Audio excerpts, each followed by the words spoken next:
8 साल की लड़की ने माता पिता की नजर बचाकर चुपचाप बहन की जांघ की ओर हाथ बढ़ाया और पूरी ताकत से उसे जोर से चुटकी काट ली। और बहन के लिए इस पर कुछ कहना मुश्किल था, क्योंकि उसे गंभीर मानसिक बीमारी थी जिससे वह भावनाएं व्यक्त नहीं कर पाता था। जब उसने देखा कि माता पिता उसकी बीमार बहन की देखभाल में लगे हैं, तो अन्ना को ईर्ष्या होने लगी और उसका मन विकृत हो गया।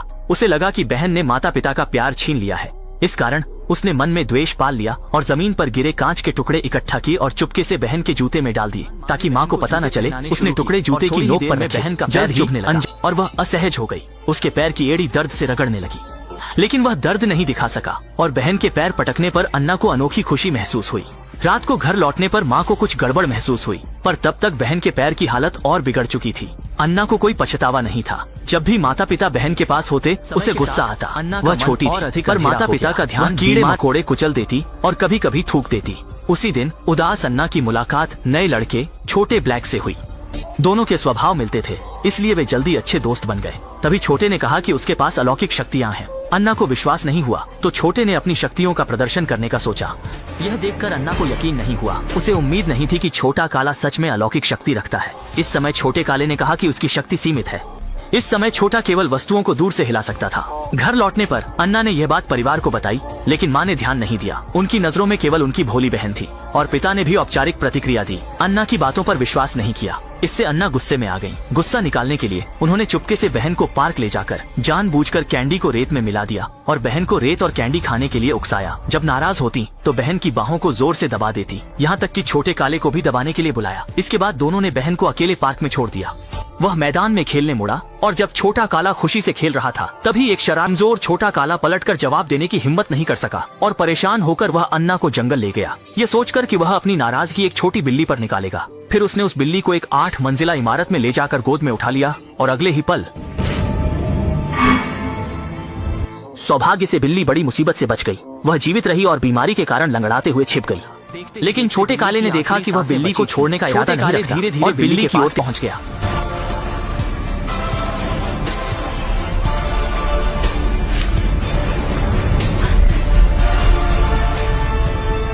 अन्ना ने देखा तो वह छोटे काले की निर्दयता को सहन नहीं कर सकी, जिससे उसकी रीढ़ में सिहरन दौड़ गई। इसलिए उसने छोटे काले से विदा ली और अपनी बहन को खोजने चली गई। लेकिन जब वह पार तब उसे पता चला कि उसकी बहन ने एक नए साथी से दोस्ती कर ली है और इस नए साथी का नाम है छोटी माई।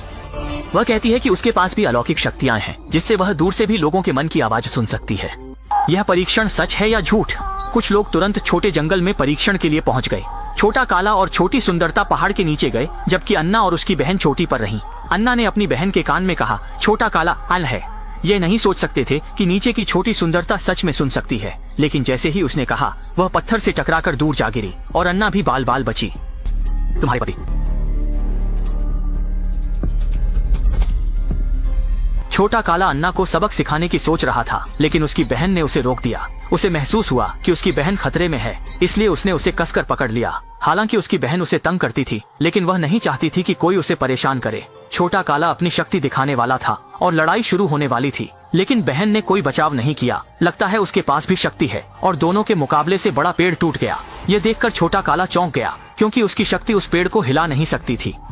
वह अन्ना और अन्य को इसकी कीमत चुकाएगा। लड़के ने एक नजर डाली और पास की लोहे की कढ़ाई का स्थान बदल गया। असल में लड़का छोटा काला वस्तुओं को नियंत्रित करने की अलौकिक शक्ति रखता था, जिससे वह किसी भी वस्तु को विचारों से नियंत्रित कर सकता था। उसकी अनजान माँ डर गई और कढ़ाई को खींचने की कोशिश की, लेकिन गलती से हाथ जल गया। यह देखकर छोटा काला जोर से हंस पड़ा। ये देखकर माँ उसे सबक सिखाने को तैयार हो गई, लेकिन तुरंत ही वह छोटी काली द्वारा नियंत्रित तवे से जमीन पर बेहोश हो गई। खून से लथपथ माँ को देखकर भी छोटी काली पर कोई असर नहीं हुआ, क्योंकि माँ उसे अक्सर डांटती मारती थी। अब ये माँ को सबक सिखाने का सही मौका था। उसने फिर से अपने विचारों से गर्म तवे को नियंत्रित किया। माँ जलन से तड़प रही थी। वह चाहती थी कि बेटा मदद के लिए फोन करे, लेकिन छोटा काला ध्यान नहीं देता और तब तक कुछ नहीं करता जब तक माँ की मौत नहीं तय किया कि वह अपनी सुपर पावर से उन लोगों को खत्म करेगा जो उसके साथ नहीं थे। और सबसे पहले निशाने पर थे वे बदमाश जिन्होंने उसे परेशान किया था। उसने अपनी सुपर पावर से एक मजबूत व्यक्ति को नियंत्रित किया और उसे बदमाश के रास्ते में खड़ा कर दिया।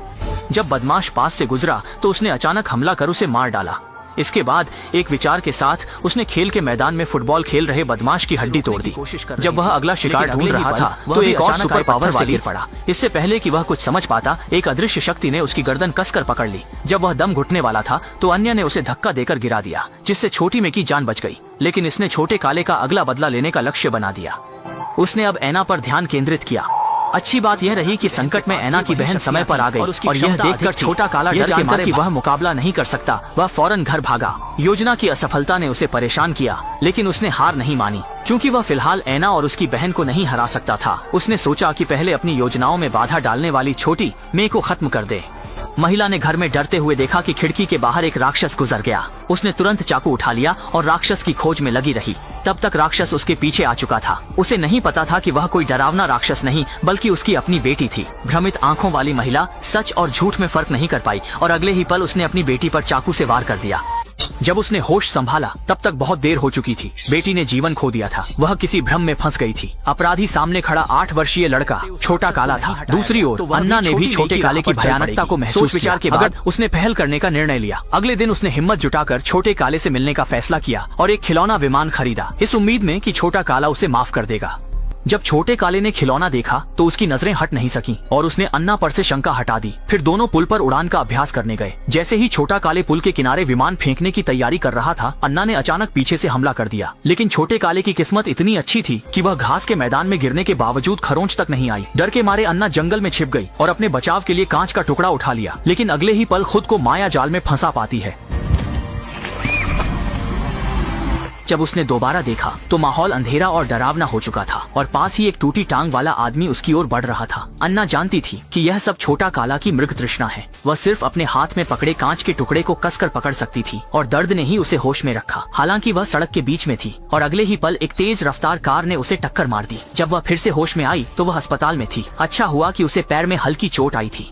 कुछ दिनों में उसे घर लाकर आराम करने दिया गया। अन्ना जानती थी कि छोटा काला उसे नहीं छोड़ेगा।